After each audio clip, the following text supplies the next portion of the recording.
러시아는 지금 폴란드를 직접적으로 공격할 준비를 하고 있으며 이를 위해 이미 동유럽을 향한 제트드론 발사를 위한 비밀 발사대를 건설하고 있습니다. 폴란드 국방부 차관 체자리 통치기 성명을 발표했습니다. 이것은 달리 표현하기 어려울 정도로 우려스러운 내용입니다. 다음은 그의 인용문입니다. 우리는 러시아와의 전쟁에 대비하고 있지만 그 전쟁이 결코 시작되지 않기를 바라고 있습니다. 그리고 그는 구체적인 내용을 덧붙였습니다. 크렘린의 대규모 도발이 앞으로 몇 달 안에 충분히 일어날 수 있다고 했습니다. 그리고 이에 대한 구체적인 설명도 있습니다. 오늘 바로 더 텔리그래프지는 왜 동유럽에서 이런 경계심이 필요한지 그 이유를 밝혔습니다. 러시아는 나토 국경 바로 근처에 최소 10개의 장거리 카미카제 드론 발사 기지를 건설했습니다. 그리고 그중 일부 기지에서 발사한 드론은 바르샤바까지 쉽게 도달할 수 있습니다. 하지만 정작 푸틴 자신은 지금 문제가 산더미처럼 쌓여 있습니다. 특히 러시아의 곡물 수출이 사실상 완전히 마비된 상태입니다. 그리고 우크라이나 군대는 여러 전선에서 러시아의 진격을 체계적으로 저지하고 있습니다. 그래서 이번 방송에서는 전체 상황을 차분하게 분석하고 하나하나 정리해 보겠습니다. 제 이름은 알렉세이 패치입니다. 시작해 봅시다. 하지만 시작하기 전에 이 채널을 구독해 주시고 좋아요를 눌러 주시고 이 영상 아래에 여러분의 댓글을 남겨주시길 부탁드립니다. 자, 그럼 가장 먼저 폴란드의 전쟁 경고부터 시작해 봅시다. 폴란드 국방부 차관 체자리 통치크의 말에 따르면 폴란드 당국과 군대는 이미 최악의 사태, 즉 러시아와의 직접적인 전쟁에 대비한 시나리오를 준비하고 있습니다. 그가 직접 강조한 중요한 점은 폴란드 당국이 더 이상 시나리오를 현실적인 것과 비현실적인 것으로 나누지 않는다는 것입니다. 이제는 단지 가능성이 높은 것과 낮은 것으로만 구분합니다. 다음은 그의 인용문입니다. 오늘날 저는 더 이상 최종 기한을 정하지 않을 것입니다. 크렘린의 대규모 도발은 몇 달 안에 충분히 일어날 수 있습니다. 이와 함께 톰칙은 러시아가 아직 나토와의 본격적인 전쟁을 치를 준비가 되어 있지 않다고 생각하지만 그렇다고 해서 전쟁이 절대 일어나지 않는다는 뜻은 아니라고 말했습니다.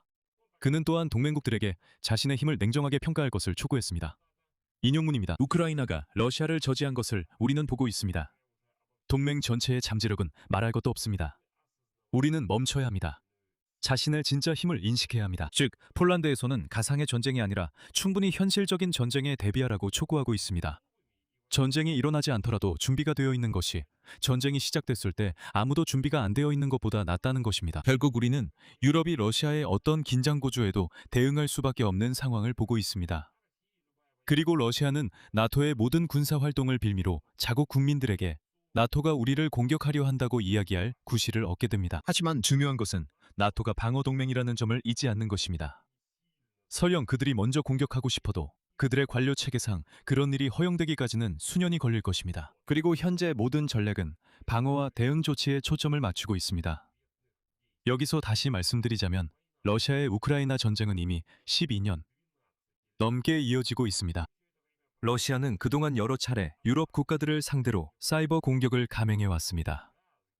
그리고 이제서야 독일이 보복이 아닌 모스크바에 대한 선제 사이버 공격 가능성을 검토하기 시작했습니다. 그리고 이런 아이디어는 12년이 지난 지금도 여전히 저항에 부딪히고 있습니다. 군사행동에 대해서는 말할 것도 없습니다. 이제 텔레그래프가 구체적으로 밝혀낸 내용과 그것이 유럽인들을 불안하게 만든 이유를 말씀드리겠습니다. 러시아는 국경 인근의 러시아 지역과 점령한 우크라이나 영토에 장거리 자폭 드론을 대량으로 발사할 수 있는 10개의 기지를 구축했습니다. 여기에는 제트 엔진을 장착한 드론인 계란5도 포함됩니다. 이 드론들의 사거리는 우크라이나 전역은 물론 나토 동부전선 국가들까지도 포함합니다.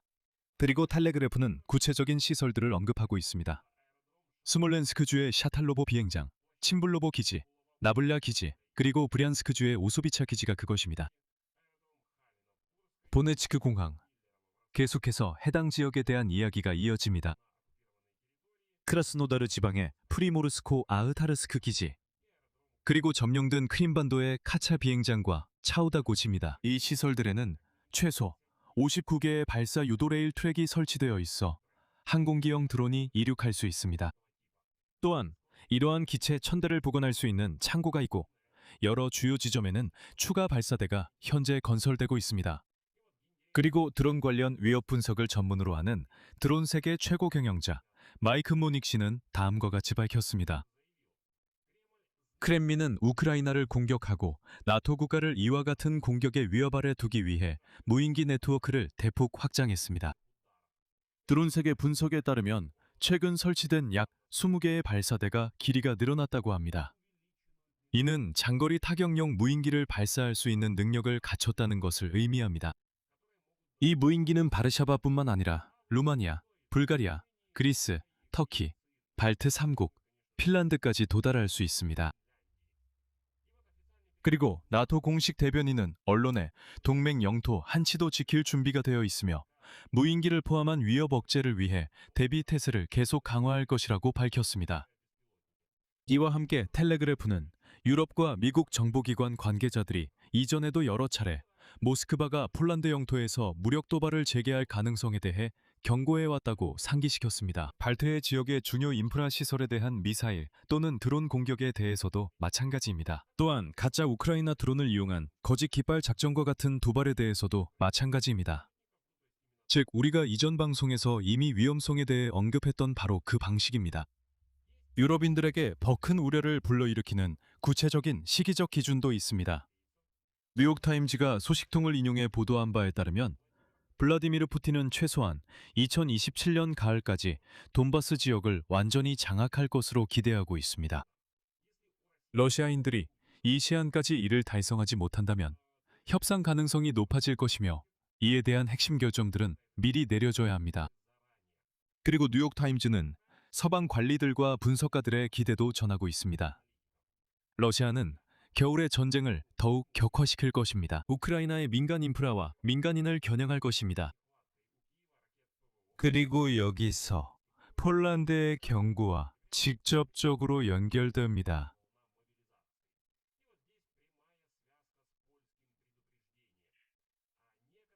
일부는 블라디미르 푸틴이 궁지에 몰렸다고 느끼면 전쟁을 확대하고 나토의 연대를 시험하려 할 수 있다고 우려합니다. 유럽에서의 하이브리드 공격을 넘어서서 말이죠. 동시에 영국과 러시아, 프랑스와 독일 등 유럽 동맹국들은 미래 협상에서 자신들의 참여를 확보하려고 노력하고 있으며 도널드 트럼프의 예측 불가능한 행정부에 전적으로 의존하고 싶어 하지 않습니다. 하지만 본질은 푸틴이 돈바스를 점령하려는 마지막 시도에서 유럽을 공격해 우크라이나로의 무기 공급을 급격히 줄이려 할 수 있다는 점입니다. 즉, 유럽에서 자체적인 전쟁이 벌어질 수 있다는 것이죠. 그리고 유럽은 그 전쟁에 몰두하게 되고 그 사이 푸틴은 돈바스를 완전히 점령하려고 시도할 것입니다. 이제 오늘 주제의 두 번째 부분입니다. 여기서는 크렘린에게 훨씬 덜 유리한 상황이 펼쳐집니다. 이것은 푸틴의 많은 위협이 결국 겁주기로만 남을 수 있다는 생각으로 이어집니다. 왜냐하면 러시아 내부에도 문제가 충분히 많기 때문입니다. 첫째로, 러시아에서는 이미 두 번째 연료 위기가 닥쳤고 그들은 이를 부분적으로 해결한 것처럼 보입니다. 품질이 매우 낮은 휘발유를 생산하기 시작했지만 그것만으로는 충분하지 않아 인도에서 수입을 시작했습니다. 하지만 그것도 부족해서 두 번째 위기가 닥쳤습니다. 그런데 제가 여러분께 또 다른 에피소드를 말씀드리겠습니다. 러시아의 곡물 수출은 매년 러시아 경제에 약 150억 달러의 외화를 가져다 줍니다. 우크라이나의 아조프해와 흑해 항구에 대한 공격으로 인해 사실상 완전히 마비되었습니다.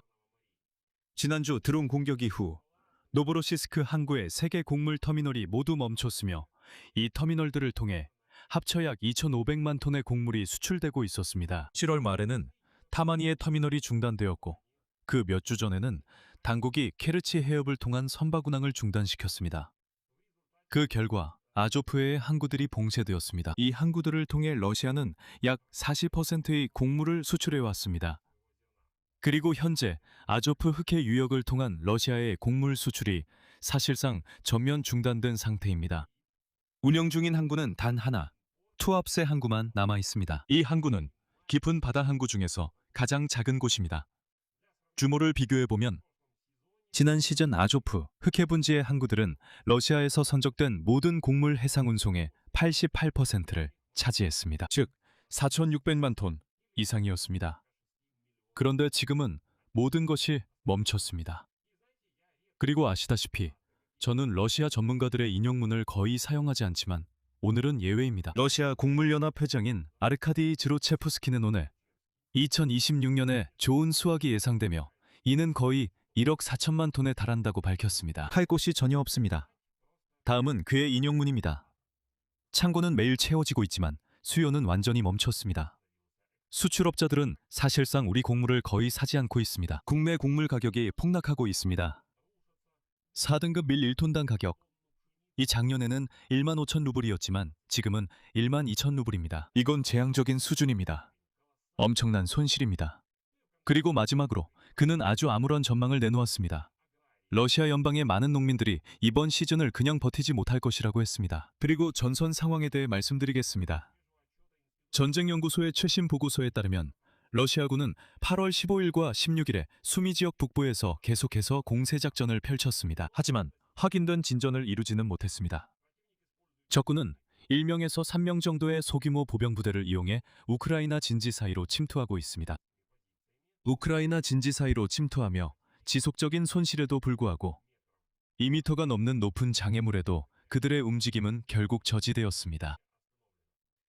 북쪽에서는 에르쿠츠키 부대도 러시아군과 함께 돌파를 시도했습니다. 우크라이나에서는 짧은 시간 동안 형성되고 있습니다. 현대 장관들이 683명을 모을 예정입니다. 이클레어닷.ru 사픽콘을 구독하세요. 그리고 이것을 점령으로 보여주려고 시도했습니다. 매속됩니다. 하지만 전쟁연구소의 분석가들은 이 가짜뉴스를 반박했습니다. 해당 지역에서는 전투가 진행 중이며 적군은 아직 그곳에 거점을 만들지 못했습니다. 쿠펜스크 방향에서도 러시아군은 8월 15일과 16일에 계속 공격을 시도했지만 전진하지 못했습니다. 우크라이나 방위군은 쿠펜스크 남쪽 외곽에서 진지를 지키고 있습니다. 그 쿠펜스크는 제가 상기시켜드리자면 러시아군이 지난해에 이미 2번이나 완전히 점령했던 곳이고 푸틴도 이에 대해 공식적으로 발표했었습니다. 슬라벤스크 방향에서도 적이 돌파를 시도했지만 실패했고 우크라이나 군인들은 최근 콘스탄티노프카 서부 지역에서 러시아 쓰레기, 아니 러시아 정찰병들을 소탕했습니다. 결론입니다. 러시아는 실제로 나토 국가들을 상대로 한 잠재적 공격을 위한 인프라를 준비하고 있습니다. 하지만 동시에 그런 확전을 할 수 있다고 여겨지는 바로 그 푸틴은 지금 이 순간에도 우크라이나의 러시아 본토 공격 때문에 막대한 돈을 잃고 있습니다. 그리고 그는 심각한 손실 없이 소규모 보병 부대조차 전진할 수 없는 교착 상태의 전선에 직면해 있습니다. 그리고 그는 2027년 가을이라는 자신의 마감 시한에 부딪히고 있습니다. 그가 스스로 돈바스를 점령하기 위해 정한 시한입니다. 그래서 지금으로서는 푸틴이 또 다른 본격적인 전선을 열 것 같아 보이지 않습니다. 여기서 말을 줄이겠습니다. 여러분의 의견과 결론을 이 영상 아래 댓글로 남겨주세요. 채널 구독과 알림 설정, 좋아요도 잊지 마세요. 오늘은 여기까지입니다. 건강 조심하시고 모두 안녕히 계세요.